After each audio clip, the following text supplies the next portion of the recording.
Hi hello నమస్తే welcome to BRK money control. నేను మానస. ఇప్పుడు నవేడేస్ చాలామంది స్టాక్ మార్కెట్లో ఇన్వెస్ట్ చేయాలి అని అనుకుంటారు. అంటే ఇప్పుడు మార్కెట్ అంతా డౌన్ఫాల్ అయింది. ఇప్పుడు ఇన్వెస్ట్ చేస్తే మంచిదా, లేదంటే ఇంతకుముందు ఇన్వెస్ట్ చేసిన వాళ్ళు కంటిన్యూ చేస్తే మంచిదా, లేదంటే స్టాప్ చేయడం మంచిదా, ఇలాంటి విషయాల గురించి మనతో డిస్కస్ చేయడానికి AMFI registered mutual fund distributor Veldi Chakradhar sir ఉన్నారు. సార్తో మాట్లాడదాం. Hi sir. Hi. Sir, mutual ఫండ్లో మనం ఇన్వెస్ట్ చేసి కోట్లు సంపాదించవచ్చు అని అంటారు. అదే ఎస్ఐపి ద్వారా మనం నిజంగా కోటీశ్వర్లు అవుతామా సార్? ఇది చాలా మందికి ఉన్న సందేహం అండి ఇప్పుడు కూడా. ఎందుకంటే యాక్చువల్గా ఎస్ఐపిస్ అనేది స్టాక్ మార్కెట్ అనేది మనకి 1979లో స్టార్ట్ అయింది. అంటే దగ్గర 45 ఇయర్స్ బ్యాక్ సెన్సెక్స్ అనేది స్టార్ట్ అయింది. కానీ మ్యూచువల్ ఫండ్స్ వచ్చేసి మనకి 1990స్లో స్టార్ట్ అయింది అనమాట. సో ఎప్పుడైతే 1995 ఆ టైంలో రిలయన్స్ కంపెనీ వాళ్ళు స్టార్ట్ చేశారో మ్యూచువల్ ఫండ్ కంపెనీ, అప్పట్లో రిలయన్స్ కంపెనీ ఉండేది. ఇప్పుడు గణనీయంగా ఆ రిలయన్స్ కంపెనీ నిప్పాన్ కింద మారింది. నిప్పాన్ ఇండియా అంటున్నాం. సో 1995 ఆ టైంలో రిలయన్స్ వాళ్ళు Nippon India growth fund, Nippon India vision fund అట్లాంటి 2 ఫండ్స్ లాంచ్ చేసి ఒక ఎస్ఐపి రూపంలో, అంటే ఒక సామాన్యుడు కూడా అందుబాటులో ఉండాలి. అంటే ఇప్పుడు చూడండి, ఓన్లీ లంసంగా పెట్టడమే ఒక టైంలో ఎక్కువ మంది స్టాక్స్ కొనేవాళ్ళు. ఆ స్టాక్స్ నుంచి మెల్లిమెల్లగా మ్యూచువల్ ఫండ్స్కి షిఫ్ట్ అయ్యారు.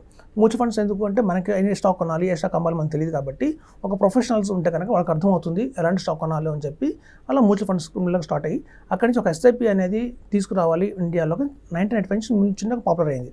సో అప్పుడు కూడా ఆర్డీ అనేది చాలా మందికి తెలుసు. ఆర్డీ అంటే ఏంటంటే ఎవ్రీ మంత్ రికరింగ్ డిపాజిట్ అంటారు.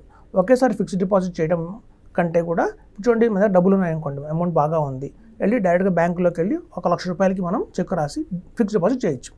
ఒకవేళ ఒక బిజినెస్ మ్యాన్ ఉన్నాడు, లేకపోతే ఒక చిన్న పాన్ డబ్బా షాప్ అతను ఉన్నాడు, లేకపోతే ఒక కిరాణా కొట్టు అతను ఉన్నారు, అతని దగ్గర మనకి లంసంగా అమౌంట్ రాదు. సో వాళ్ళు ఏంటంటే ఆర్డీ ప్రవేశపెట్టారు. అంటే రికరింగ్ డిపాజిట్. అంటే మీరు ఒకేసారి 1 లక్ష రూపాయలు ఇవ్వకండి, నెలలో 1000 రూపాయలు, 1500, 2000 అలా మీరు వేయచ్చు అని. సో అదే ఆర్డీ మన మ్యూచువల్ ఫండ్స్లో వచ్చేసి ఎస్ఐపి. చాలా మందికి ఇప్పటికీ కన్ఫ్యూజన్ అసలు ఏంటి ఎస్ఐపి అనేది. మనకు బ్యాంకులో ఆర్డీ అంటే ఎప్పటి నుంచో తెలుసు అందరికీ. సో అలాగే పోస్ట్ ఆఫీస్లో కూడా చిన్న మొత్తాల పొదుపు అని అంటారు. చిన్నగా మనం వేసుకుంటాం, చిట్టి అంటాం, అలాంటివే. సో ఎప్పుడైతే ఒక సామాన్యుడికి ఎవ్రీ మంత్ కొంత అమౌంట్ అనేసి ఉంటుందో వాళ్ళకి బర్డెన్ అవ్వదు. ముందు బేసికల్గా వాళ్ళకి బర్డెన్ అవ్వదు. సో అట్లా చూడండి, ఇటుక పెరిస్తే గోడ అవుతుంది అంటారు. గోడ కట్టాలంటే చిన్న ఇటుక పెంచాలి. సో అట్లాగే ఇది కూడా పెద్ద అమౌంట్ ఒకేసారి పెట్టకపోయినా ఒక చిన్న మొత్తంలో మనం స్టార్ట్ చేసినా కూడా ఎస్ఐపి రూపంలో నెలకు 1000 రూపాయలు కావచ్చు, 2000 కావచ్చు, గణనీయంగా మనం వేసుకుంటూ వెళ్తే ఒకనాటికి పెద్ద కోటీశ్వర్లు అవ్వచ్చు. అయితే ఇప్పుడు చూడండి, 15% రేట్ ఆఫ్ ఇంట్రెస్ట్ అనేది వస్తుంది అనేది మనందరికీ తెలుసు. అంటే ఒక మంచి మ్యూచువల్ ఫండ్స్లో కనుక ఇన్వెస్ట్మెంట్ చేస్తే మనకి దగ్గర 12% నుంచి 15% దాకా మనకి వడ్డీ అయితే వస్తుంది. అది కూడా లాంగ్ టర్మ్లో వస్తుంది. చాలామందికి ఇక్కడ అపోహ ఏంటంటే 15% రిటర్న్ అనగానే ఎవ్రీ రెస్పెక్ట్ చేస్తారు. అంటే ఈ సంవత్సరం 15% వస్తుంది, నెక్స్ట్ ఇయర్ కూడా నాకు 15% వస్తుంది, ఆ తర్వాత 15% వస్తుంది, అలా ఎవ్రీ ఇయర్ క్రమతప్పకంగా వస్తుంది అనుకుంటారు. కానీ అది స్టాక్ మార్కెట్లో జరగదు. బ్యాంక్లో జరిగినట్టు, పోస్ట్ ఆఫీస్లో జరిగినట్టు ఇక్కడ జరగదు. ఇక్కడ మనకి ఒక్కొక్కసారి -30 కూడా అవుతుంది. ఒక ఇయర్లో +20% రిటర్న్ రావచ్చు, ఆ నెక్స్ట్ ఇయర్ -30% రిటర్న్ కూడా రావచ్చు, ఆ తర్వాత -5% రావచ్చు, అంటే పడిపోవచ్చు కూడా. యావరేజ్ తీస్తే ఇప్పుడు చూడండి, మనకి చిన్నప్పుడు మార్క్స్ అడిగామనుకోండి, ఇప్పుడు సైన్స్లో ఒకళ్ళకి 70% వస్తుంది, కానీ సోషల్లో 60 వస్తుంది, తెలుగులో అయితే 30 వచ్చింది అనుకోండి, మనం యావరేజ్ తీస్తాం. సో యావరేజ్గా మొత్తం 5 సబ్జెక్ట్స్లో నుంచి మార్క్స్ తీసుకొని వీడి సెకండ్ క్లాసా ఫస్ట్ క్లాస్ అని చెప్తాం. సో అట్లాగే ఇక్కడ కూడా ఏంటంటే ప్రతి ఒక్క సంవత్సరం ఒక రిటర్న్ అని చెప్పాలి. ఒక సబ్జెక్టే ఈ ఇయర్ మనకి ఒక రిటర్న్ వచ్చిందంటే అది మ్యాథ్స్లో రావచ్చు, ఇంకో ఇయర్ సైన్స్లో రావచ్చు. అట్లా 5 ఏళ్ళు కనుక మనం ఇన్వెస్ట్మెంట్ చేస్తే ఒక్కొక్క సంవత్సరం ఒక్కొక్క రిటర్న్ వస్తుంది. అలా మొత్తం 5 సంవత్సరాలని యావరేజ్ తీస్తే మనకి ఎట్లయితే మార్క్స్ వస్తాయి, ఇట్లా కూడా 15 మార్క్స్ వస్తే అది మంచి ఫండ్ కింద లెక్క. 15 కంటే తక్కువ వచ్చింది అనుకోండి, సపోజ్ 12% వచ్చింది అనుకోండి, అది అంత లో పర్ఫార్మెన్స్ అని చెప్పచ్చు. అలా 5 సబ్జెక్టులో కూడినా కూడా 30% రావచ్చు, అంటే వాడు ఫెయిల్ అని చెప్తాం. ఇప్పుడు చూడండి, ప్రతి సబ్జెక్ట్లో 20 వచ్చాయంటే వాడు అన్నింటిలో ఫెయిల్ అయినట్టే. సో అట్లాగే కూడా ప్రతి సంవత్సరం మార్కెట్ డౌన్ అయిందంటే అది ఫెయిల్ కింద లెక్క. సో 5 ఇయర్స్లో కూడా మనకు రాకపోవచ్చు. సో కాబట్టి ఏంటంటే ఎప్పుడైతే యావరేజ్ తీసుకుంటామో 5 ఇయర్స్ 5 సబ్జెక్ట్స్ తీసుకున్నట్టుగా ఇక్కడ కూడా 5 ఏళ్ళ యావరేజ్ తీసుకుంటారు రిటర్న్. అది మనకి 12% నుంచి 15% దాకా వస్తుంది అనేది మనం గత 40 సంవత్సరాలుగా చూస్తున్నాం మనం. సో ఇప్పుడు చూడండి, ఇంకో పద్ధతిలో అలా చూడాలి అంటే, ఏ ఎకానమీలో అయితే జీడిపి, ఇన్ఫ్లేషన్ అనే 2 ఉంటాయి. ఒక ఎకానమీకి జీడిపి అంటారు, ఇన్ఫ్లేషన్ అంటారు. ఆ రెండింటిని కూడితే వచ్చేదే రిటర్న్ అనమాట. ఇప్పుడు మన ఇండియాలో చూస్తే జీడిపి దగ్గర 7% ఉంది, ఇన్ఫ్లేషన్ కూడా 8%, 7% ఉంది దగ్గర. సో ఆ రెండింటిని యాడ్ చేస్తే వచ్చేది 15 ఆన్సర్. 7 + 8 15. సో మనకి ఇండియాకి వచ్చే రిటర్న్ ఎంత అంటే 15% అని చెప్పొచ్చు. అలాగే కొన్ని కంట్రీస్కి ఏంటంటే జీడిపి తక్కువ ఉంటుంది, ఇన్ఫ్లేషన్ కూడా తక్కువ ఉంటుంది. అంటే ఇప్పుడు అమెరికా లాంటి కంట్రీస్ తీసుకుంటే ఇన్ఫ్లేషన్ చాలా తక్కువ ఉంటుంది, అక్కడ 2%, 3% ఇన్ఫ్లేషన్ ఉంటుంది. జీడిపి కూడా ఆల్రెడీ సాచురేషన్ అయిపోయింది కాబట్టి మార్కెట్, అక్కడ మనకి జీడిపి పెద్ద ఎక్కువ ఉండదు, అక్కడ కూడా 7-8% ఉంటుంది. ఆ రెండింటిని అడ్జస్ట్ 10% వస్తుంది. సో ఇంకో కంట్రీ రిటర్న్ ఎంత అంటే 10% అని చెప్పాలన్నమాట. సో ప్రతి కంట్రీకి జీడిపి, ఇన్ఫ్లేషన్ రెండు ఉంటాయి, ఆ రెండింటిని అడ్జస్ట్ వచ్చేదే రిటర్న్. సో ప్రస్తుతం అంటే మన ఇండియాకి జీడిపి ప్లస్ ఇన్ఫ్లేషన్ కలిపితే 12 to 50 మధ్యలో ఉంటుంది అనమాట. సో అట్లా మనం రిటర్న్ తీసుకుంటాం. సో అలా కనుక 50% రిటర్న్ వస్తే కనుక ఎవరైతే క్రమ పద్ధతిలో ఇన్వెస్ట్మెంట్ చేస్తారో ఎస్ఐపి రూపంలో సామాన్యుడు కూడా ఇన్వెస్ట్మెంట్ చేయొచ్చు. మినిమం 1000 రూపీస్తో కూడా ఇన్వెస్ట్మెంట్ చేయొచ్చు. సో అలా 1000 రూపీస్తో కనుక నాకు ₹1 కావాలి అంటే కనుక 30 years ఇన్వెస్ట్మెంట్ చేయాలి. 30 years. సపోజ్ మనం మొదలు పెట్టాం 22 years కల్లా జాబ్లో వస్తాం. పోనీ 22 yearsలో జాబ్లో రాగానే మనకు కొంచెం ఖర్చులు ఉంటాయి, మనం ఇన్వెస్ట్మెంట్ చేయము. పోనీ 25 years కొంచెం సెటిల్ అవుతాం, మార్కెట్ కొంచెం స్టెబిలిటీ వస్తుంది. సో 25 years నుంచి మనం 55 years రిటైర్మెంట్ అనుకుంటే 30 ఏళ్ళలో ఉంది. సో ఎవరైతే కనుక ఎవ్రీ మంత్ 1000 రూపీస్ వేసుకుంటూ వెళ్తారో ఈ 30 ఏళ్ళు 55 ఏళ్ళు వచ్చేసరికల్లా వాళ్ళ అకౌంట్లో 1 crore అని చూడొచ్చు. అదే 2000 వేస్తే 2 crores, 5000 వేస్తే 5 crores.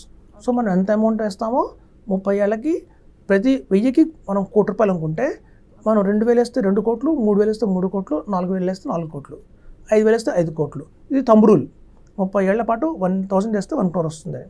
కొంతమంది ఏం చేస్తారంటే మాకు ఇంకా త్వరగా కావాలి, మాకు కొంచెం ఎర్నింగ్ కెపాసిటీ బాగానే ఉంది, నేను జాబ్ చేస్తున్నాను, మా హస్బెండ్ జాబ్ చేస్తున్నారు, ఇద్దరు జాబ్ చేస్తున్నాం కాబట్టి ఇంకొంచెం పెద్ద అమౌంట్ వేస్తాము అన్న కొంతమంది అంటారు.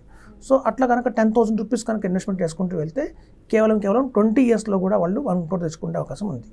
సో మన అమౌంట్ పెంచుతున్న కొద్దీ మన ఇయర్ తగ్గిపోతుంది అన్నమాట, టెన్యూర్ తగ్గిపోతుంది. అందుకే అంటాం చిన్న అమౌంట్తో చిన్న ఏజ్లోనే మొదలు పెడితే మీకు బర్డెన్ ఉండదు అని చెప్తాం. ఈవెన్ 60 ఏళ్ళు వచ్చిన వాళ్ళు కూడా నాకు 10 ఏళ్లలో రిటైర్ అవుతాను, నాకు ₹1 రావాలి అంటే వస్తుంది, కాకపోతే వాళ్ళు నెలలా ₹1,00,000 అయ్యాయి. సో మన అమౌంట్ పెరిగిపోతుంది. సో కాబట్టి ఏంటంటే అందుకే మేము చెప్తాము స్టార్ట్ ఎర్లీ అని చెప్తాం. సో అలా ఎర్లీగా కనుక ఎస్ఐపి మొదలుపెట్టిన వాళ్ళు ఎవరైనా సరే ఒక లాంగ్ టర్మ్లో ఇన్వెస్ట్మెంట్ చేస్తే ఖచ్చితంగా కూడా వాళ్ళు కోటీశ్వరులు అవ్వచ్చు. ఇంకా మాకు 5 ఏళ్లలోనే ₹1,00,000 కావాలి అనే వాళ్ళు కూడా ఉంటారు. అప్పుడు ఎవ్రీ మంత్ 1,00,000 పెట్టాలి. సో ప్రతి వాళ్ళకి ఒక టార్గెట్ ఉంటుంది 1 crore అని. ఆ టైమ్ ఆఫ్ ఇన్వెస్ట్మెంట్ పట్టే ఎంత ఎస్ఐపి వేయాలనే అమౌంట్ అనేది వస్తుంది. సార్ ఒక డౌట్ సార్, ఇప్పుడు మనం 1 lakh అంటే ఎక్కువ శాలరీ వచ్చిన వాళ్ళు 1 lakh ఇట్లా వేసుకుని 5 years వరకు పెట్టుకున్నారనుకోండి, ఒకవేళ వాళ్ళు తీసుకోవాలి అని అనుకున్నప్పుడు మార్కెట్ అనేది డౌన్ ఫాల్ అయినప్పుడు అంటే ఖచ్చితంగా ₹1,00,000 వస్తాయంటారా? ఇక్కడ మనం ఏం చేస్తున్నామంటే 5 ఏళ్ళు అంటే 60 months వస్తుంది. అంటే మనం చూడండి సంవత్సరానికి 12 నెలలు, 12 నెలలు అంటే 5 ఏళ్ళకి 60 నెలలు వచ్చాయి. సో ఈ 60 monthsలో కూడా మార్కెట్ అప్ అండ్ డౌన్ అవుతుంది, మార్కెట్ ఇలా అప్ అండ్ డౌన్ అవుతుంది. అంటే మనం ఎన్ఐవి రకరకాల టైంలో కొంటున్నాం కాబట్టి యావరేజ్ అయిపోతుంది. ఇప్పుడు కరెక్ట్గా మీరు అన్నట్టు 60 ఏళ్ళకి వచ్చారు, ₹1,00,000 కనిపించింది మార్కెట్లో, ఆ రోజు మార్కెట్ పడింది అనుకోండి, మహా అయితే ఏమవుతుందంటే ఆ ₹1,00,000 నుంచి 5 lakhs మైనస్ అయ్యి 95 lakhs వస్తుంది. ఇంకా మార్కెట్ పడింది అనుకోండి 90 lakhs వస్తుంది. జీరో అవ్వదు.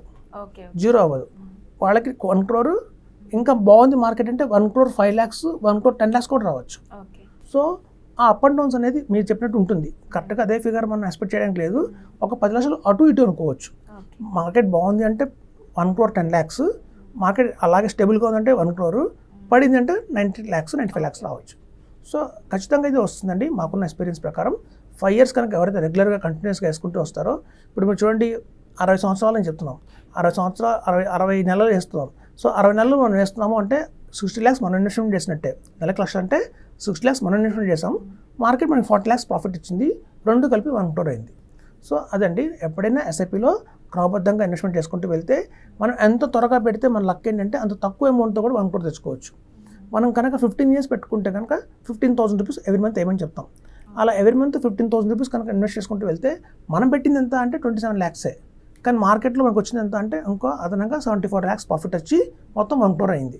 సో అదండి, ఎస్ఐపిస్ చాలా మంచివే, ప్రతి ఒక్కళ్ళు కోటీశ్వర్లు అవ్వచ్చు. ఇండియాలో ఒక సామాన్యుడు కూడా ₹1,00,000 అవ్వాలి అనే ఏదైనా అవకాశం ఉంది, అందుబాటులో ఉంది అంటే మనం ఖచ్చితంగా ఎస్ఐపి మ్యూచువల్ ఫండ్స్ అని చెప్పొచ్చు. ఇది రికరింగ్ డిపాజిట్ లాంటిదే, మన బ్యాంకులో వేసుకుంటే రికరింగ్ డిపాజిట్ ఆర్డీ లాంటిదే. చాలామంది విలేజెస్లో ఇంకా ఎస్ఐపి అంటే అవగాహన లేదు, కానీ ఆర్డీ అంటే వాళ్ళకి తెలుసు. ఒక బ్యాంక్ వెళ్ళి ఒక ఎస్బీఐ, మనకి బ్యాంకింగ్ ఇండియాలో చాలా రూట్స్ నుంచి ఉంది, చాలా గ్రామాల్లో కూడా బ్యాంకులు ఉన్నాయి. ప్రతి వాళ్ళకి ఒక ఆర్డీ ఐటమ్, ఒక టైలర్స్ కానివ్వండి, ఒక మటన్ షాప్ వాళ్ళు కానివ్వండి, ఒక సెలూన్ నడిపే వాళ్ళు కానివ్వండి, ప్రతి వాళ్ళు బ్యాంకులోకి వెళ్ళి ఆర్డీ అంటే అలవాటు. సో అలాంటి ఆర్డీఏ మనకి అందులో వచ్చిన ఎస్ఐపి. చాలామంది ఏం చేస్తారంటే ఎవ్రీ షాప్కి, ప్రతి ఒక్క షాప్కి కొంతమంది వస్తారు, పాస్బుక్ తీసుకొని వస్తారన్నమాట. ప్రతి షాప్కి వచ్చి ₹100 రోజుకి కలెక్షన్ అంటారు దాన్ని. ₹100, ఒకళ్ళ దగ్గర 200, అలా ప్రతి వాళ్ళు రోజుకి అమౌంట్ ఇస్తారన్నమాట. అట్లాగే ఈవెన్ ఎస్ఐపిలో కూడా మనకి ఇవాళ డైలీ వచ్చేస్తుంది, డైలీ ఎస్ఐపి వచ్చింది. డైలీ ఎస్ఐపి అంటే మన బ్యాంక్లో నుంచి ఎవ్రీడే ₹100, ₹20 కట్ట వెళ్ళిపోతుంది అనమాట. సో అలాంటి ఆప్షన్ కూడా ఉంది. మినిమం 500తో మొదలు పెట్టచ్చు. సో 500, ₹1000, ₹2000, ఇంకా వాళ్ళ కెపాసిటీ బట్టి మనం ఎస్ఐపి డైలీ వేయచ్చు, కావాలంటే ఆఫర్లీ వేయచ్చు, క్వార్టర్లీ వేయచ్చు, అట్లా రకరకాలు కూడా ఆప్షన్స్ ఉన్నాయి. సో మన అడ్వైజర్ని కలిసి చెప్తారు. సో ఇదండి. కాకపోతే మనం చెప్పేది ఒకటే బ్యాంక్లో వేయకండి, ఒకటే ఫండ్ హౌస్లో వేయకండి, మార్చండి. ఒక 5 ఫండ్స్ మినిమంగా 5 ఫండ్స్ వేయాలి. అలా అని చెప్పి చాలామంది ₹1000 ఎస్ఐపి 20 ఫండ్స్ వేస్తున్నారు. అలా కూడా వేయకూడదు, అది కూడా రాంగే. ఫండ్స్ ఎప్పుడు 5 ఉండాలి, 5 దాటకూడదు, అలానే 5 లోపల కూడా ఉండకూడదు. 1-2 ఫండ్స్లో వేయకండి. ఈవెన్ ₹500 వేసినా కూడా మీరు 5 ఫండ్స్లో వేయండి. ₹100 ఎస్ఐపి కూడా ఉంది వాళ్ళ